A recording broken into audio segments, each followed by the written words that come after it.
बोलिए। मैंने माँ अभी एक वीडियो देखा था त्रिजटा बाबा का। तो उस वीडियो में ऐसा था कि जो साधना करवा रहे थे वो स्तंभन कर दिया था, तो उससे नींद ना आए, आलस्य ना आए और कोई शरीर में पेन ना हो। तो ऐसा हो सकता है? ऐसा होता है, तो होता है। कैसे अपने आप को स्तंभन करना हो? तो क्या हम उठे ही नहीं, बैठे ही रहे? ऐसा हो सकता है? होता सब है, लेकिन इसको ज्यादा नहीं खींच सकते, परमानेंटली नहीं खींच सकते। मैक्स मैक्स 1 या 2 दिन, that is only healthy. Extreme साधना कभी भी नहीं करते हैं। गीता में भगवान ने इसको तामसिक बताई है। Even though we are very excited कि अरे हम 7 दिन ऐसे बैठे रहे नॉन स्तंभित होकर के, लेकिन वो स्थिति धीरे धीरे आती है, समझ में है ना, एकदम स्तंभित होकर के धीरे धीरे आती है। We just can't do it overnight. तो इसलिए मैं कभी इसको एंकरेज नहीं करूंगी। जब हम साधना के रास्ते चलते हैं, गीता के अध्याय को अच्छी तरह से समझो। जहाँ तामसिक साधना की बात करी है, वहाँ तामसिक साधना में यही बोली भगवान ने कि ओवर अपने आप को एक्सर्ट करना, ओवर उपवास करना, ओवर बैठे रहना, ओवर नींद पर काबू कर पाने की कोशिश करना, ये सब तामसिक साधनाओं में है। We should not go there. जो हमसे हो सकता है हम वैसा करें। सात्विक तरीके से ढंग का खाना खाएं, ढंग से सोएं। भगवान ने युक्त आहार विहार ऐसे भगवान ने कहा है कि हमारा आहार और हमारा विहार ये दोनों युक्त होना चाहिए, प्रॉपर होना चाहिए, बैलेंस लाइफ जीना चाहिए। हाँ, उस बैलेंस लाइफ में 1 आध 2 दिन कभी छुट्टियां हैं, 4 दिन और हमको ज्यादा करना है, तो उसके लिए जैसे नवरात्रि आए और हमारे को ऑफिस हम्म। नहीं जाना, अंडरस्टैंड। बैलेंस कैसे होता है कि ऑफिस से आपने छुट्टी ले ली है और आपको पता है हम्म। कि अभी आपको पीछे कुछ काम नहीं करना, एकदम रिलैक्स। छुट्टी जब हम लेते हैं तो छुट्टी मतलब फोन भी ऑफ होना चाहिए। हम्म। अब ये नहीं कि अब हम साधना करेंगे और रात को बैठ के फोन देखेंगे और फिर क्या काम है उसको ईमेल को रिप्लाई कर देंगे।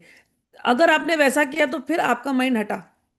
नो। हम्म। अगर किसी को ये अगर एक्सपीरियंस करना है ना, तो उसका फोन, उसका हर काम बंद, हर काम बंद। और उसके लिए प्रिपरेशन चलती है कम से कम 3 महीने पहले से। कम हम्म। से कम 3 महीने पहले से। 3 महीने पहले से आपको खाना पीना एकदम लाइट, रात को एकदम लाइट, साधना का ड्यूरेशन बढ़ाना, बैठ के साथ में योग करना, योगासन करना। क्योंकि आप बैठना चाह रहे हो 3 घंटे, 4 घंटे, 8 घंटे, और बॉडी को ताकत ही नहीं है, ये रीढ़ की हड्डी ऐसे दुखते जा रही है। हम्म। तो योगासन करके रीढ़ की हड्डी को बार बार खींच खींच के उसमें स्ट्रेंथ देना, बॉडी को स्ट्रेंथ देना कि वो ऐसे ये पोस्चर में बैठ सके। तो दिस में टेक 3 मंथ, 6 मंथ, किसी किसी को 1 साल भी लग सकता है बॉडी के पोस्चर को धीरे धीरे डेवलप करना। तो ये डेवलपमेंट जब शुरू होता है, खाने पर अच्छा खाना, ये भी नहीं कि आप खाना एकदम कम खाएंगे ऐसे, नहीं भाई। ढंग का खाना खाना है, अच्छे से पानी पीना है, फ्रूट्स ज्यादा होने चाहिए आपके खाने में, और हम्म। प्रोटीन अच्छा मात्रा में होना चाहिए। केवल चावल खा लिया, और कई लोग ऐसे करते नहीं, आप दूध पियो, दही लो, पनीर खाओ, नट्स खूब खाओ, हेल्दी फ्रूट्स खाओ। तो अच्छा खाना भी डिसेंट खान तरीके से खा करके रात को खाना हल्का करो। और वैसे करके 6 महीना 1 साल कोई प्रैक्टिस करता है, तो स्तंभन मंत्र क्या, वो अपने आप फिर वो लंबा ट्रांस में बैठ सकता है वो व्यक्ति, फिर उसको हम्म। हिलने की जरूरत नहीं पड़ेगी।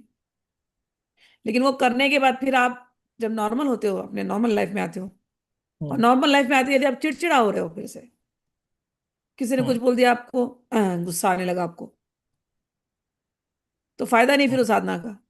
हम्म। ये साधना का जो आनंद आपने लिया, फिर जब आप नॉर्मल लाइफ में आते हो, वो आनंद आपके वाणी में, आपके कर्म में, आपके स्वभाव में दिखना चाहिए। चिड़चिड़ापन यदि आपका स्वभाव बन चुका है, कि चिड़चिड़ापन आप कैसे नोटिस करते हो, दूसरे किसी ने कुछ बोला आपको तुरंत चिड़ हो जाती है उनसे। कल से तो मैं चिड़ कोई फर्क ही नहीं पड़ रहा, मजा हाँ, इतना नहीं मजा आ फर्क रहा पड़ है रहा कि तो क्या अच्छी हो बात है। गया। हाँ, सब जगह अच्छा ही अच्छा लग रहा है, हाँ, पता नहीं तो कहाँ आ अच्छा है तो गए अच्छी बात है। ये हाँ, दुनिया बस। बदल गई है, ऐसा हाँ, ऐसा ऐसा लग रहा है। फिर अच्छा है तो अच्छा है, चिड़चिड़ापन आया हम्म। है तो फिर ना वापस बैलेंस करना पड़ेगा अपने को, बस उतना ही बोल हम्म। रही हूँ, तुम्हारे माध्यम से दूसरों को आंसर दे रही हूँ। क्योंकि ये हम्म। एक्सट्रीमिज्म, ये एक्सट्रीम करने की बहुत लोगों को इच्छा होती है।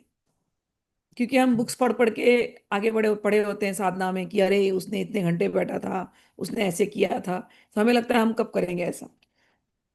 बट ये हम्म। बहुत ग्रेजुअल प्रोसेस है।